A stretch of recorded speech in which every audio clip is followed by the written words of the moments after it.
Thanks for tuning in to Howe's Things, a podcast and radio show from the David A. Howe Public Library, recorded right here in Wellsville, New York. I'm Nick Gunning. My guest today is Dylan Newton, a Wellsville native turned author, whose new book, How Sweet It Is getting high marks from all over, including Kirkus Reviews, Pop Sugar, The Nerd Daily, and more. Dylan, welcome.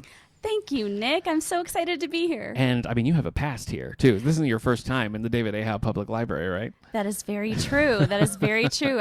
It's in my bio, in fact, that this is my favorite hangout was the library, and I'm referencing this library. Uh-huh. Nice. I hear all sorts of stories, people coming up and, telling me stories they have with the library. My favorite one is about the girl who was downstairs, a high school girl, downstairs, checking things out, didn't realize the library had closed, and got locked in. And this was like pre-cell phone, so my. and the doors, you can't open them without a key. So she's stuck in there trying to call, and finally, somebody came and rescued her. That was not me. Not you. I wish it was. Yeah. That would make for an excellent book. Yes. I would have maybe tried to make a little place to sleep up in the turret up there. Yeah. That would have been fantastic. Did you have a favorite? Like, where did you gravitate towards when you were coming here as a kid? There was a section, it's not here anymore, but it was a rare books section. Oh. And I like to go in there, and I would ask permission because all the library staff did know me, Sure. and the librarians knew that I wasn't trouble. Yeah. And I would ask permission if I could go in there and do my homework, because this is where I did most of my homework. And I would go into the rare books section, and I always felt it was so... all the barrister bookshelves and the old books, and it just was such a zen place to be. That's such a nerdy thing to say, but that smell, you know what I mean? Right? That smell of the old books is like, you can't beat it. But I would actually make my home wherever it was comfortable and wherever there was light. And I do love the chandeliers. I love the globe. Mm-hmm. I used to actually try to sit by the globe because I thought it was really, really neat. One of my favorite things about that globe, which has been here forever, is that the part of the map that is Wellsville, that part of New York, is completely rubbed down to the bare metal from generations of kids like pointing to Wellsville on the globe. So if you look at it, it's just shiny steel like that underneath. That is fantastic. It's pretty cool. Yeah. Well, anyway, we're going to be talking about Dylan's new book, and then I also asked if she could help me come up with a list of some favorite summer rom-coms. So you ready to talk rom-coms? I love to talk rom-coms, absolutely. All right, well, let's start with our bookmark segment.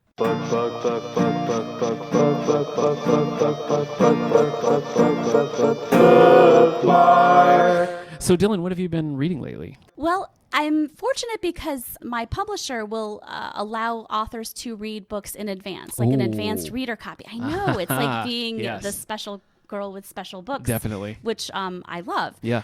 So I was actually able to get an advanced copy of The Rehearsals by Annette Christie. Okay. And that's coming out, actually, she has the same book birthday as mine, so it will be coming out tomorrow on July 13th. And it is a rom-com. It's like Groundhog Day, where you get to participate. I know, and it's fun, and it's clever, and it's witty, and she's very good at writing and the craft of writing. So I'm very fortunate to have that to talk about today, and that was a lot of fun. And I also am a huge fan of Farah Rashan. Okay.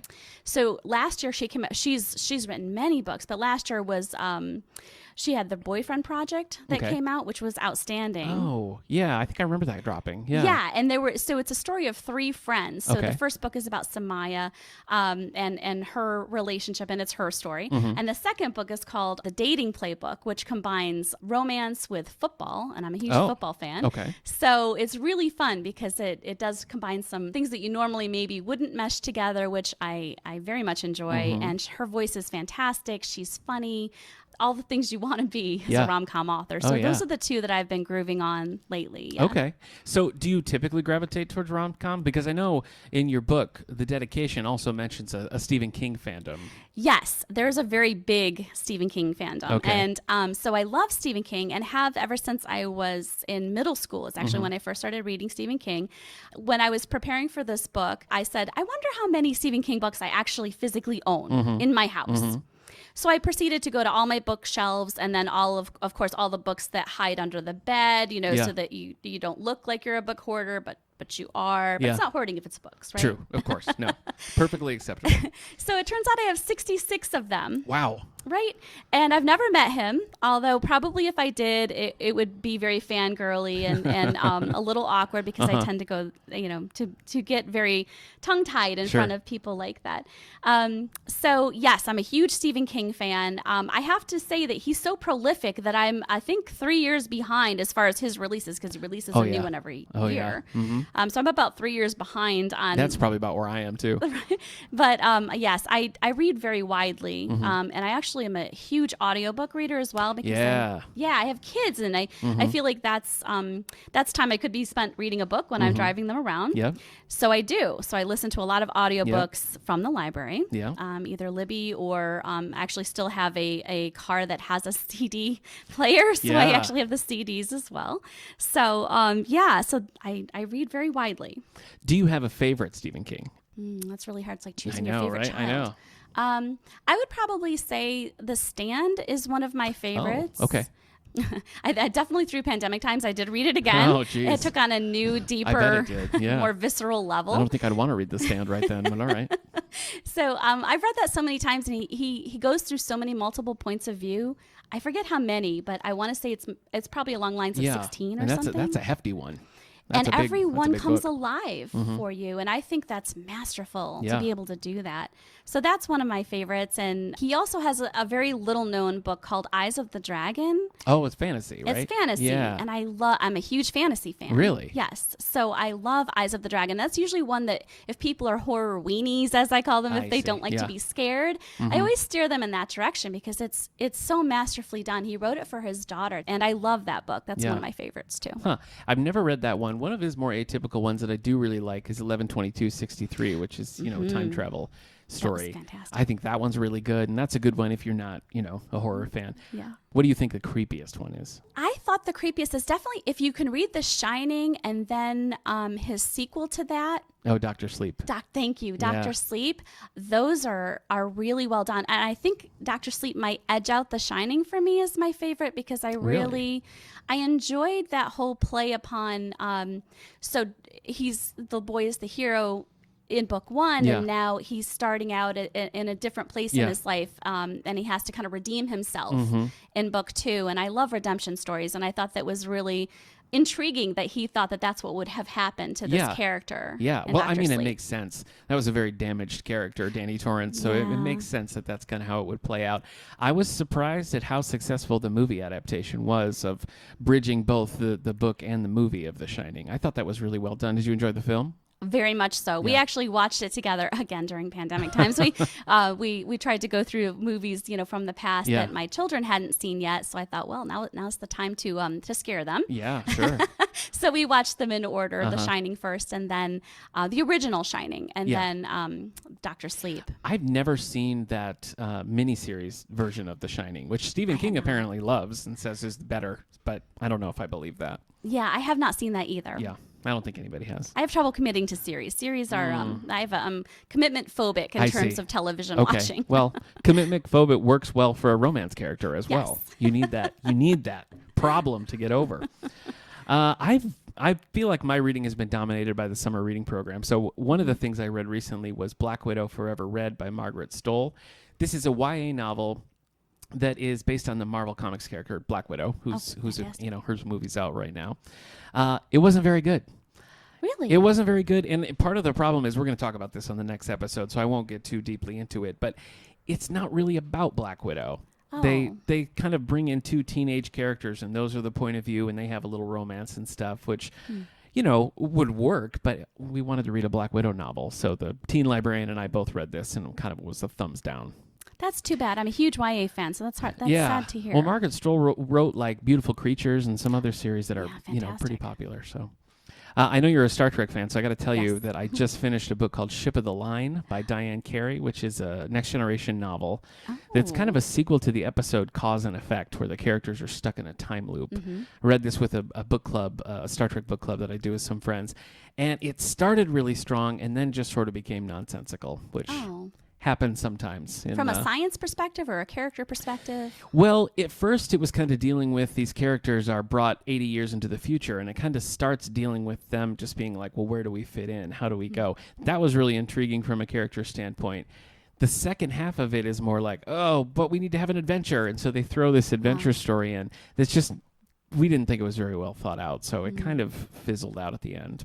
Currently, I'm reading something that I'm a little bit more optimistic about. It's a book called Exile Music by Jennifer Stile. It's set at the very beginnings of World War II, and it's following a family it's a whole musical family, and it's sort of getting into when they aren't able to do their music anymore, and it's from the kids' perspective, and so it's them kind of realizing what's happened. So it's a really intriguing book, but it's definitely a rough read so far. Heavier read. Yeah. And then I'm reading a memoir, which I'm listening to on audiobook, actually, called No Time Like the Future by Michael J. Fox, which is pretty interesting. Oh, I would really like to read. Does he narrate that as well? He does narrate it, yeah. And this is his third memoir. There was Lucky Man, something about being an optimist, and then this one. And I've enjoyed all of them. And this one is kind of interesting because he's chronicling the time after he kind of resigns or retires from being an actor, but then keeps acting. And so it's covering that part of it, which I think is it's an interesting side of the story that you don't often hear. So I'm liking that so far. Is it a darker tone than the first two? No, not really. I mean, he's a very optimistic guy, and so it's about how he feels like maybe he was premature in saying he really couldn't act anymore, and he keeps finding ways to do it. And it's kind of an inspiring story, really. That's fantastic. Yeah. So that's me at the moment. Anything on the horizon? Any books that you're looking forward to coming out? There's so many. I know. There's so many. I feel like I always have. I'm playing catch up forever because when you're writing your own book, you sometimes don't have as much time as you would like to read the books that you want to read. My daughter, luckily, I have a 13-year-old daughter and a 22-year-old daughter, but my 22-year-old doesn't have a ton of time for reading right now, but my 13-year-old is a voracious reader. I love YA. I'm a massive YA fan, so she keeps me in the loop on which ones to read next. So she was just reading, I think, Scott Westerfield, Zeros, I think it is. Oh, yes. Okay. Yep. And she said that was fantastic. So I have several that I would like to catch up on that we kind of tag team on reading the books. And of course we buy them all. It's an addiction. It's a thing. When you're in the midst of writing your own stuff, I mean, do you ever have like book burnout? Or are you just like, no, I can't see words anymore? Or do you have the opposite? I do sometimes get book burnout, but I find that if I switch genres and read something different, like I was just recently listening to a Jodi Picoult audiobook, and that's vastly different from the rom coms that I've been kind of devouring. And she's got a delicious way of just conveying emotion and all the nuances that go on, and it does re-inspire you. So I think switching genres would be the way that I stave that off. Well, I would imagine mixing it up with audiobooks too also kind of helps, so you're not just constantly, I try to listen outside of my genre. So because I read so much in my genre, I try to listen outside and do a lot of also nonfiction. So yeah, that makes sense.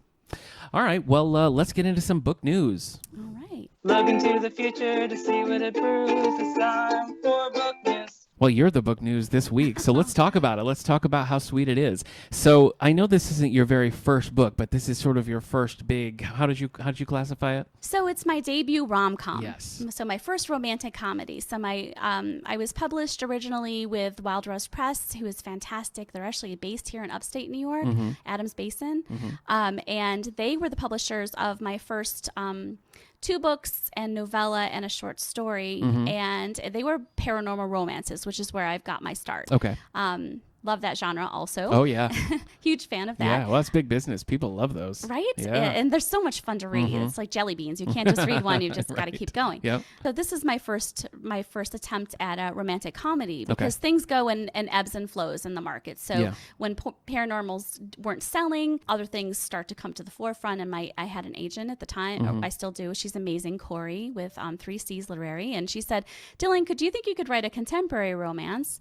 And I said, well, sure. I'll try my hand at that. And so I did. And the original pitch was actually to Hallmark, believe it or not. Okay. And for publishing or to be for adapted? A movie. They were going to go, they acquired at the time some other channels, and they were going to go direct from book to movie. Okay. And they were looking for other contemporary romances. And Hallmark, as you know, is really... very much concentrated on the Christmas holiday. Yes. And I didn't think I could compete in that, being my first contemporary. So I originally pitched this as a fall themed which they are creeping into. Yes. More and more you're getting those autumn-y movies coming in. So yeah, that makes sense. My favorite time of year. So that was where it was originally pitched to, and that fell through. And so my agent said, we're just going to go ahead and submit this and take it out on submission, which sounds like a date, and that's basically what it is. They take it out to different publishing houses, and it's like a matchmaker game is what the agent does. And so she tries to match publisher needs with books that they have. And I came across the desk of Leah Hultenschmidt, who's my editor at Forever Books, which is a division of Grand Central Publishing in Hachette. And she ended up loving it. Her husband is a horror editor. She's a romance editor. Well, there you and go. She said this couldn't be more appropriate. So that's how the whole thing came about. Can you give us just a quick synopsis? Oh, absolutely. Sure. So the heroine is named Kate Sweet, and she is a happily ever after events planner. So she's known for princess style, glittery, over the top weddings is how she's made her mark in New York City and the surrounding area. And she's tapped on the shoulder by her best friend, who has a client who's a writer, and she needs a book launch done because the book launch planner stepped out at the last minute. This needs to be done by Halloween, which is when the book launches. Perfect. Yeah. And so Kate debates and says okay to her best friend, and then she finds out that the client that she's booking this for is none other than Drake Matthews, who's called the Knight of Nightmares. Kind of a sexy Stephen King, would you say? Yeah, sexy young Stephen King, I would say. Would be an apt description. So she finds that out, and then she's a little bit intimidated because that's way out of her wheelhouse. Yeah. But she really wants to win an award. So she thinks this will be the greatest way to do this, is to show how different I can be in terms of events. So she takes this on. She reads a lot of things online about this horror writer. She believes a lot of what she's read on the internet, and she goes in and she gets it all wrong. And they have kind of a meet cute, which is where they first meet. They have a meat cut, as I recall, because she slices him with a stiletto, right? She does. It's kind of a meat disaster, really. Go. Yeah. But anyway, so it's basically the Queen of Happily Ever Afters meets the Knight of Nightmares, and she's determined to make this a success. He's has some other things going on in his life. He's writing horror, and so I sort of imagine Stephen King. Yeah. That maybe what if he felt ever trapped by his genre of horror? And I don't know that he ever has been necessarily. I don't know that he ever has wanted to write romance for sure. But I thought, what if, my job as a writer is to say what if, and I thought, well, what if he was, and how would that feel for him? And how would he want to try to get out of that box, and could he get out of that box? And so that's the premise of the story. Well, it's a lot of fun. Like I really did enjoy reading it. And now that you say that there was talks of making it for a movie, I mean I could see that movie perfectly in my head. I would watch that movie. Well, from your mouth to everybody else's ears. So good. I hope somebody does pick it up. Because it's just a lot of fun. But it's set in Wellsville. I mean, it's partially set in Wellsville. I kept waiting for the library to make a cameo. So maybe in book 2. Book 2. Maybe in book 2. Why did you decide to use Wellsville as a locale? I love small town romances, first of all. And I feel like Western New York in particular gets very little love in the small town romance market. It's always beachside and different things like that. And obviously I grew up here, so I'm very partial to the area. Sure. And I think it's amazing. And I think if more people knew how amazing it was, what a great thing that would be. Yeah. So obviously it's what I know. We writers write what we know. Yeah. I know Western New York very well. I know the Southern Tier very well. And I thought it would be a beautiful location for a horror writer to live. And I wanted to kind of it was my love letter to Wellsville also, growing up here. So, I was very purposeful. I always liked, here, anytime it came up or whatever, I was like, hey, I know that place. So since this isn't your first book, you've been in the publishing world before, you've had some success, and here's this book coming out, which seems poised to have more success even. I mean, that seems to be sort of the early reviews. Where for you is what's the most exciting part of this so far? I mean, what's been the step where you were like, oh my gosh, I can't believe it? That's every week. Yeah, okay. That's a really good question. I knew being with a larger publishing house, a big New York publishing house, that this was going to be, a bigger release. I received advanced reader copies, which is not what you usually get in a smaller publisher, which was very exciting for me. Oh, yeah. I got the Kirkus Star, which was that was not expected. And that's, I mean, I've got to say, we rely pretty heavily on Kirkus when we're picking out, books to order for the library. They have a good thing. And, normally they'll have, 10, 15 pages of fiction, and then maybe like 3 or 4 pages of, mystery, and then maybe like 1.5 of romance. Right. They don't cover a ton of romance. So the fact that it was covered and got the star, I mean, that's a pretty big deal. So congratulations on that. Thank you. That's very cool. Thank you. Yeah, I was pretty blown away by that. And then, following on the heels of that, I got the Pop Sugar mention as one of the 12 swoon-worthy romances of July. Oh, yeah. And also the Nerd Daily, the 9 out of 10 there. And it really, it's amazing to me. It's already, but my biggest, I guess to answer your question, the biggest thing that I have always wanted, like my writer's bucket list, if you will, is to see my book in a bookstore where I know no one, where no one knows me, to walk into a bookstore or Walmart or Target and find my book on the shelf. That, as a writer, that's the ultimate experience, I think. I think it'd be really exciting. And I have an audiobook, which I'm really excited about. That's a first for me. Oh, wow. That is cool. Do you know who's reading it? I do. And so they're both actors, and this is their first audiobook opportunity. Okay. But I got to do a blind audition, which was really exciting. It was during the pandemic. Oh, so you actually got some say in who was doing it. I did, which is amazing. Like, so you don't really get a lot of say on your cover. You don't get a lot of say, honestly, on your title. I Covers wondered and if you titles, chose the title. No, I did not. My first title, I will tell you, was Mansion Impossible. Oh. Which I thought would be really fun because she actually says that during one of the discussions with the hero. She says, this isn't Mission Impossible, it's Mansion Impossible. Yeah. So I thought that would be really fun, but now I see why they didn't choose it, because it sounds more mystery than romance. I could see that. And titles and covers sell books, and they wanted to convey the small town sweetness of it. Yeah. And that's why on the cover you don't see a Gothic mansion in the background or anything like that, because it really isn't a scary book.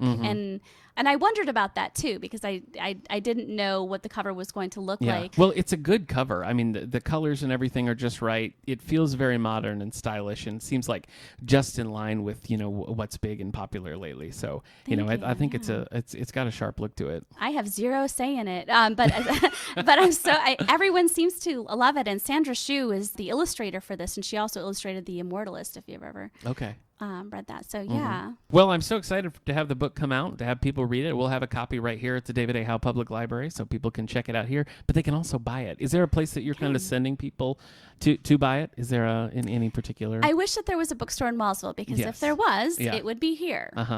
We wanted to support independent bookstores because they were the hardest hit during the pandemic. Oh, definitely. So you can get it obviously on Amazon, Barnes & Noble. You can walk into any bookstore and find it as of tomorrow, July 13th. But if you want a signed copy from me, there is one bookstore. It's in Tampa, Florida. It's called the Oxford Exchange, and they are offering signed copies. I believe they still have some left. Okay. But yes, that is how you can get a signed copy. Great. Yeah. All right. Well, again, congratulations on the new book. The title is How Sweet It Is, so go out there and find it. Are you ready to talk rom-coms? I love rom-coms. All right, I'm always ready, yes. It was hard. I was trying to put together a list of some of my favorites, and I mean, there's just so many different options. It's hard to narrow in on it. Give me one of your early favorites. Early favorites. Okay. Well, I liked Love Actually with Hugh Grant. Yeah. That's a good. Everything with Hugh Grant is always a lot of fun. That manages to pull together all those different storylines in such a satisfying way. It does, but yet there was one storyline that wasn't as satisfying. So I thought that was really masterfully done. It showed you love from so many different perspectives, which I thought was really quite clever. Yeah. I liked the realization as you go along. You're like, oh, that's how that person is connected, because you start and you don't really realize that there are connections like that. So that's a classic. That's a good pick. I've got to give it to You've Got Mail. That's one of my all-time favorites. I mean, anytime Tom Hanks and Meg Ryan are hanging out, like, I'm okay with that. But You've Got Mail is just such a good story. You a fan of that one? Classic. Oh, yeah, absolutely. Meg Ryan is just so good. Yeah. So good. Oh, I agree. And their chemistry, Yes. I mean, it's just anytime they're together, which is why I feel like I don't like Sleepless in Seattle as much, because you just don't see them together that much. Yeah. Have you seen Joe versus the Volcano? No. Wait a minute. How did I miss this one? I don't even know that you'd classify Joe versus the Volcano as a rom-com. It feels more like a weird abstract play, but it's the first time Tom Hanks and Meg Ryan work together. And the basic story is he gets this diagnosis that has a terminal, they call it a brain cloud. And so he agrees to jump in a volcano to save this island. But before that, he can do whatever he wants. So all the money he wants and everything. And Meg Ryan plays like 3 different characters along the way. Oh, no kidding. It's such a weird movie that I really like it, but it's hard to like recommend or describe because it's very bizarre. I will have to check that out. Yeah. I can't believe I've missed that one. It's usually an oldie. pretty. Yeah. Well, what else you got? What other ones you like? I like 27 Dresses. With okay. Katherine Yeah, that's Heigl. more recent too. What is that one? I've never seen that one. What's that one about? So the premise is she's always the bridesmaid, never the bride. Okay. And she keeps all the bridesmaids' dresses. She's always that person that's the coordinating the events for the bride, and they always want her as their maid of honor because she's so good at this. So it's a person who's in love with the idea of love but never pursues her own love. So this is almost a stand-in for any relationship that she might have, which I thought was really fantastic. And then a reporter finds out about this, that she's done this so many times and been asked to be in a wedding so many times, and then of course goes and is told by the editor, you must do this story, of course, so he has no choice. So the hero is put in this awkward position, of course, falls for the heroine. And maybe they're going to fall in love. Yeah. Right. You've got to. I always like both, I don't know, hate and enjoy that moment where like, oh, something's gone wrong. Now they're not going to get together, because they are. You know what I mean? You know they are. You just got to get over that hump. We watched a recent one on Netflix called The Incredible Jessica James, which has Jessica Williams, she was a correspondent on The Daily Show for a long time, and Chris O'Dowd. And it was kind of atypical because it was more about these 2 people were like very much not over their previous relationships, and they get set up and they don't really click right off the bat, but they kind of like each other. And so it's kind of a slow burn. Yeah. Rom-com, it's almost like in reverse, but it's a very chill movie, like it wasn't like no big frills or anything like that. Just a really cool character piece that was funny and very satisfying. So I like that one quite a bit. Out. Yeah. I like The Proposal with Sandra Bullock and Ryan Reynolds. I should have put that on my list because that one, my wife and I quote that one all the time. It's so funny. It's I like so funny. That whole forced proximity. Yeah. I think is such a fun trope to play on because they don't have a choice, and she's fibbing, to her bosses, and that is such a fun trope. I think. Yeah, because because it forces them to sort of be a team, right? Which bonds them, and maybe they're gonna fall in love. We'll see. Yeah. One from my high school days that I love was called One Fine Day, and I feel like nobody. Do you remember this one? I feel like no one remembers this movie, but it's George Clooney and Michelle Pfeiffer. And it is kind of a forced situation where their kids both miss a field trip, and so they sort of spend the day trading off. So they kind of stuck together. So it's a similar thing, but I mean Michelle Pfeiffer is one of my all-time favorites, and Clooney as well, and they're just so good together that I could watch that movie every year and be just fine. Very fun. Be just fine. Have you ever seen What's Up, Doc? No. Barbara Streisand, was it Ryan O'Neal? It's this movie's been made multiple times. It was Bringing Up Baby. It's a really from the 30s, and then there's a Madonna version called Who's That Girl? Who's That Girl? Okay. Yeah, and then What's Up, Doc was kind of right in the middle, a 70s. It's more like a farce than a rom-com, but that's another one that just gets better with each repeat viewing. Just so funny. So funny. Is there a specific thing that you look for in a rom-com? Like, I love it when they do this, or I do like the forced proximity. I think that, like I said, that is definitely one of my favorite tropes. And I also love sneaking up on you from behind sort of idea. And even ones that aren't necessarily rom-coms but turn out to be one, like Bridesmaids, which is more of a com than a rom. Yeah. But there is, Kristen Wiig's character does have that romance, and it's certainly about romance. Right. Well, for sure. But there's so many lines in that movie too that are just fantastic lines. Very quotable, yes. And I do like a good Regency, but those aren't really rom-coms. So, but as far as romances, I do like those tropes where there's a lot of forced proximity. I think that's just so much fun. Yeah. Yeah. Well, that's one that people keep coming back to because there's so many different variations on it that you can do.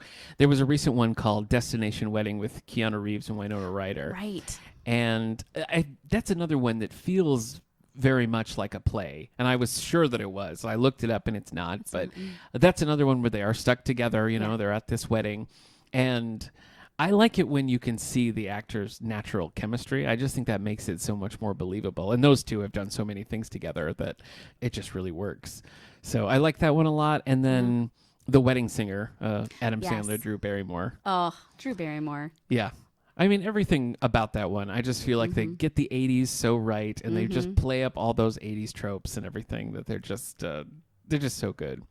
My wife's a big Drew Barrymore fan. Right. And she always loves Home Fries and Never Been Kissed. Those are like some of her favorite. Do you have a favorite Drew Barrymore? What is it? 40 First Dates or 50 First? 50 First Dates, 50, also yes. with Sandler. Yeah. Yes, that one is delicious. Yeah. I love the idea of that one, and the persistence of the hero in that one is just you just fall in love with that. Yeah. That is fantastic. So if you were, stranded on a desert island and you just had one movie that you could watch, one rom-com to get you through, what do you think you'd go with? Wow, that's a really good one. I think I'd probably have to go with One Fine Day for me. Yeah. But I also like Sweet Home Alabama. I didn't mention that one. Oh, yeah, but Reese I like Witherspoon, that one sure. too with Reese Witherspoon. I think I might pick that one because it's definitely a different one where she's coming back home to her hometown, and there's a lot of nuances in that one. And I find the hero has such a great backstory and a great here's what I did while you were gone story, and so does she. And I thought that was fantastic. Yeah, I think I would pick that one. that's a good pick. That's a solid pick. That seems to be one that never really goes out of fashion. Yeah. Like I feel like new generations discover that one and love it for that moment in time. The last one I want to mention is one called The Lovebirds, which was another Netflix movie with Issa Rae and Kumail Nanjiani. This is kind of a take on a rom-com too, because it starts with them breaking up, and then they like witness a crime and are then like blamed for the crime, and so they have to sort of like they've just broken up, now they're forced proximity, Right. and they have to sort of solve this crime. So it's kind of a spin on the regular tropes, and they're both just so funny that together that's a really solid one. So Fantastic. I love a good rom-com. Me It's too. just right, when you're like stressful day, like what are we going to do tonight? Rom-com. There was a lot of that during this whole past 2019-20 Yes. time frame too. Yeah. Yeah, for me anyway. That was a lot of just, mental you need that reset. comfort food. Yeah. You need that comfort food, and you know what to expect. You know some of the tropes, and that just makes it more enjoyable. It just makes it easier to kind of sink into the couch and dig right into it. So, all right. Well, hey, thanks so much for joining us on the podcast today. Thank you so much for having me, Nick. I appreciate this. I'm going to have to get you to sign our copy of the book before you go. absolutely. Remember, everyone, the book is called How Sweet It Is, and we'll have it here, and it'll be in bookstores all over the place. So, Dylan, thanks again. Thank you very much. All right. We'll see you next time, everyone.